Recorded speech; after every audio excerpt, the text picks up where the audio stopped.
Hi, it's Lucy, and I've been travelling around doing my art journal, and I really want to share some ideas and some of the things that I'm using with you.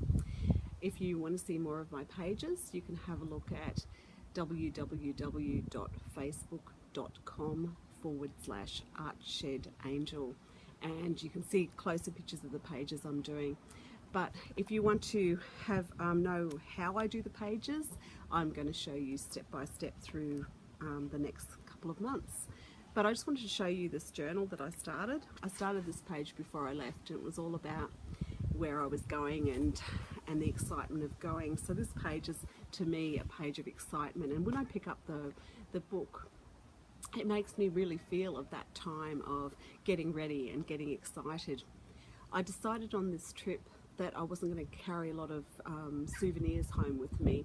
I really wanted to carry something that was important. So I've taken a whole lot of art supplies with me, probably more than you actually need, but that's just the way I am. And I've bought some along the way, because buying art supplies as you go along gives you great memories as well of places. And every time you pick up a brush that comes from somewhere, or some paint that comes from somewhere, you've got a great memory of it. So think about doing that if you're creative and you like to create. Even buying a book from somewhere that you write in can make you remember that place, and it's a really great feeling.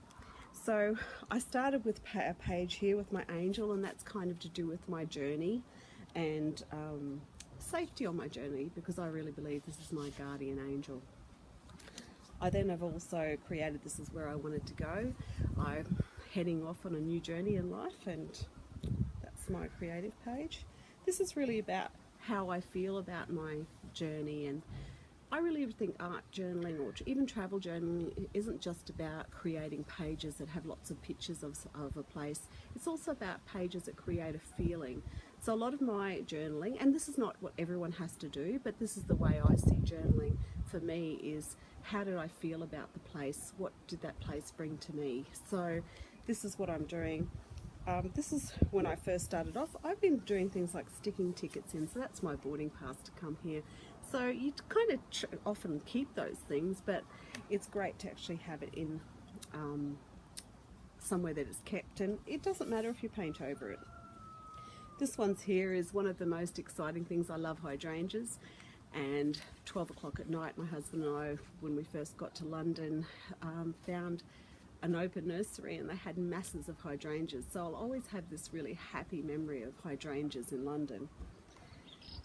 In London, I also went to an art store, and I bought some beautiful paints and a few other things as well, but I bought some beautiful paints. So I've actually stuck the covers for the paints in. This is the bag that the art paper came in. Again, it's just that memory, isn't it? That memory of what you really want to keep. So this one here has been done with watercolors. This here is really about poppies. I love the fact that you drive down the street in England and there are poppies on the side of the road, and I really love that. Poppies are something I've tried to grow so many times, and they just I'm not lucky with them. So I'm actually going to put some wording in here, but I haven't decided what. So there's nothing stopping you going to a next page and going back to another page, going back to another page again, and rewriting things on it. So just because a page looks finished doesn't mean that you can't go further. This one is beautiful Gorge View Cottage, where we're staying, and there's a permaculture garden behind me. This one here is about a really important place to me, at Wells Cathedral. So I put a photo of the cathedral up, and the biggest thing about Wells for me is the way it makes me feel. So how does it make you feel? How does that place make you feel? I love the stained glass windows that are just the triangular or the diamond shaped stained glass windows that go around the thing. It makes me feel emotional. So I've created a girl who's emotional, because I really think it's a place that's so beautiful. People have created it with such a belief, and I really, really honour that. And also because I'm a bit of a junkie for lighting candles, so I've drawn the candles there as well. There's a car going by. And the page I've just come to now is this page, and this is the fence behind me, and this one's all about, whenever I've travelled before, I've always eaten in restaurants and things like that, but I love markets. And so when I go to markets and I see food in the markets, I go, oh, I just want to cook, because that's another thing. I think being creative is also cooking, and when you can cook and you love to cook, it's really nice to do that cooking in a space. So we've got a self-contained cabin here. It's a beautiful escape to the country style cabin, and I'm cooking in that cabin as well. So I really wanted to honour the fact that we had the raspberries and the beans given to us by the owners, and we're eating fresh eggs and just the beauty of the garden. So that's one of the reasons, and I just wanted to show you that, to express to you what kind of things I journal. Now, some of you may say, I can't draw like you can, or I can't create things. It's all about getting a feeling down. If it means using pictures and stickers, or even getting something out of a magazine that you get while you're out, or you're traveling on a bus. I've been collecting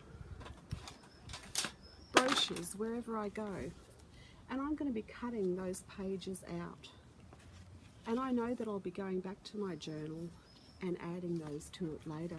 So it's about getting the colours down that means something to you, and creating something that expresses how you felt about your trip, not about necessarily how someone else felt about it.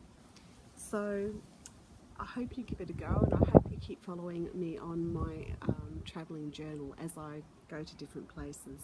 Thanks a lot.